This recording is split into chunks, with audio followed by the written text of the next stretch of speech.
Padişahning yangi kiyimi. Burun-burunasida bir podshoh o'tgan ekan. U yangi kiyimga bakmu amroq bo'lib, butun puliga kiyimni kiydi ekan. Uning o'rnidagi hech qanday ish bilan kori yo'q bo'lib, u sirtlarga ziyoratga chiqmaydi ekan. Bu podshoh faqat yangi kiyim kiygandila buni boshqalarga ko'rsatish uchun ko'cha aylandi ekan. U boshqa podshohlarga o'xshash majlis ochmaydi ekan. Uni izlagan kishilar uni har qachon kiyim ishkovining oldidan topalaydi ekan. Bir kuni boshqa bir davlatdan ikki tikkuchi bu shaharga keldi. Ular to'xtamasdan o'zlarining dunyodagi eng chiroyli kiyimlarni tikalaydiganligi haqida bu etishga boshlabdi. Ularning aytishicha, kalvalar yoki hamoqat kishilarga ular tikkan kiyimlar ko'rinmaydigan bo'lib, faqat aqlli odamlarla bu kiyimni ko'ra oladi ekan. Podshoh bu gaplarni anglab o'ylanib qoldi. Bu qoltis esil kiyimga. Agar mo'shundoq bir kiyimim bo'lsa, davlatimda kimning kalva ekanligini o'ng'ayli bilib olmam deb. Demak, donolar bilan do'tlar mana men debla oshkora bo'ldigan bo'ldi. Bu kiyimni tezdan kiyishim lozim. Shuning bilan u heliqi ikki tikkichiga nurg'un oltin berib, ularni tezdan bu kiyimni tikishga buyuribdi. Oltinlarni olgandan keyin bu ikki tikkichi bu ajoyib kiyimni tikish uchun oldi bilan raq to'qish lozimligini aytibdi va dastagahda raq to'qiyotgandek qiyofatda ish boshlabdi. Ular bakma aldirash ishlaydi ekan, ammo amaliyotda bo'lsa ular hech nima qilmaydi. Tikkichilar bu ajoyib kiyimga ishiltish uchun to'xtamasdan eng esil yipaklarni va kollak oltinlarni so'raydi ekan. Podshoh bu narsalarni avatib bergandan keyin ular buning hammasini o'zlarining xurjiniga solar ekan. Ammo har kuni yarim kechagacha quruq dastagahning oldida o'tirib qattiq ishlayotgan qiyofatda quruq harakatlarni qiladi ekan faqat. Tikkuchilar kiyimni qandoqroq tikayotgandi?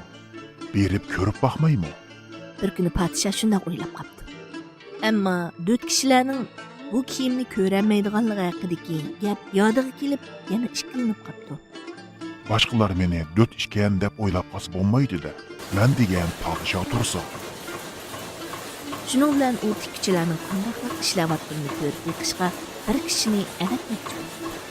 Chunki bu ajoyib kiyim to'g'risidagi gaplar allaqachon butun mamlakatga pur ketgan ekan. Shundaqla hamma kishi tonish bilishlarining va qo'shnilarining dono yoki ahmoq ekanligini bilishni bakmo orzu qilar ekan.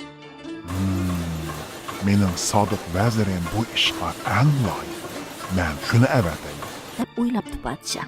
U cho'qim bu kiyimning qandoqroq tikilganligini bilalaydi. Uning ko'zi o'tkir. Bu ishga uningdan muvofiq kishi yo'q. Shuning bilan uning yoshnab qolgan sodiq vaziri ilqi ikki tikkuchi qattiq ishlayotgan yerga beribdi. Qarisi ular quruq dastagah oldida to'qimchilik qilayotgan ekan. Ular nima qilayotgandi? Uni ko'rib yoshnab qolgan vazirning ko'zlari piyolidek chekchib ketibdi. Bu dastagahda yib turmoq uning soyasimi ko'rinmaydi. Darvaqa u bu gaplarni og'zidan chiqara olmadi. Shu chaqda tikkuchilar uning yaqinroq kelib ko'rib yiqishni aytdi. Orqadanlar uningdan raqning qandoqroq to'qilganligini so'rabdi. Ular yana ranglarning qandoq bezalganligini so'rashni unutmabdi. Ammo ularning vazirga ko'rsatgani quruq dastagahdan boshqa narsa emas ekan. Qeri vazirmi bayqushlarcha quruq dastagahga qayt sinchilab qarabdi. Ammo u har qancha qarsimi dastagahda hech nima yo'qdirgudek.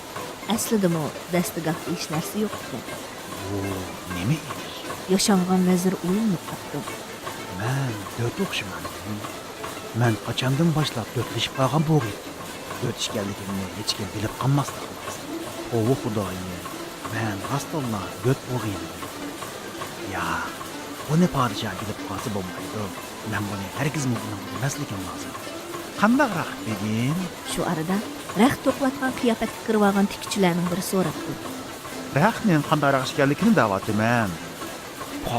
Qoltisgan. Yashangan vazir quruq dastagahga qarab shunday debdi.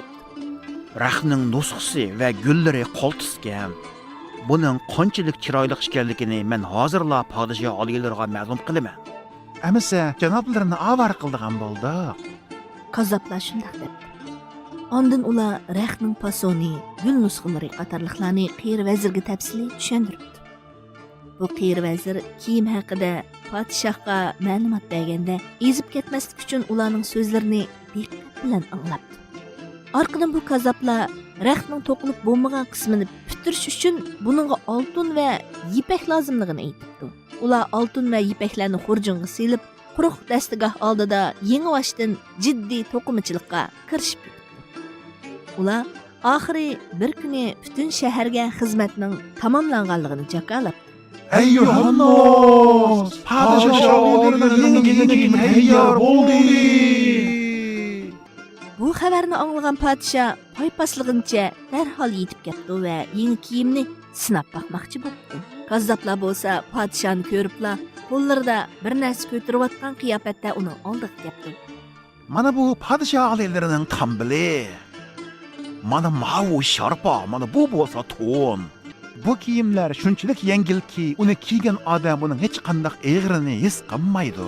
O'rtadagilar barhaq deyishib, tangli cho'qon ko'taribdi. Garchi ulardan hech kim hech nimani ko'rmagan bo'lsin. Shuning bilan podshoh yeshinib yangi kiyimni kiymoqchi bo'ldi. Kazzablar bo'lsa, uningga kiyim kiydirgandek harakatlarni qildi. Podshoh u yoqqa, bu yoqqa o'rilib, to'xtamasdan aynakka qarabdi. Padişahımızın yangi kiyimi nima degan qolsiz? Nima degan yarashqan ha? Hamma odam shunday deyishibdi.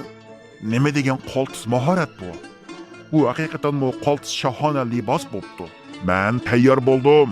Bir chog'da podshoh to'labdi. Podshoh egiz soyvan ostida mag'rur qadam tashlab minibdi. Yo'l bo'yidagilar va darizlardan qarayotganlar bas-bas cho'qon ko'taribdi. Padişahning yangi kiyimi nima degan qoltis? Nima degan yarashqan ha? Nima degan hayvatlik to'n bu? Ovu sharpamo qoltis mos kepti. O'zlarining do't ekanligini bildirib qo'ymaslik uchun hech kimmi o'zlarining hech narsa ko'rmaganligini og'zidan chiqaramadi. Podshohning ichida hech narsa yo'q-ku? Ushtum tut bir qizchaq shundoq voqirib yetibdi. Qizim nima deyotdi? Qizning otasi hayron bo'lgandan kishilardan so'rabdi. Ammo qizchaqning gapi birdamdala quloqdan quloqqa yetibdi. Voy, rasululloh podshoh yolg'onchi ekan u. Kishilar tushma-tushdan tovlabdi. Kishilarning nima deyotganligini anglagan podshoh qanday qilishini bilmay turibli qoldi. Ammo bu degan katta murosim tursa, buni qandoqmi to'xtatib qo'yg'ili bo'lsin. Shundaq bo'lsa-mu, podshohning yenidagi vazirlardan hech kim bir narsa deyishga petinamabdi. Lekin ularning hammasi podshohning yalang'och ekanligini biladi ekan.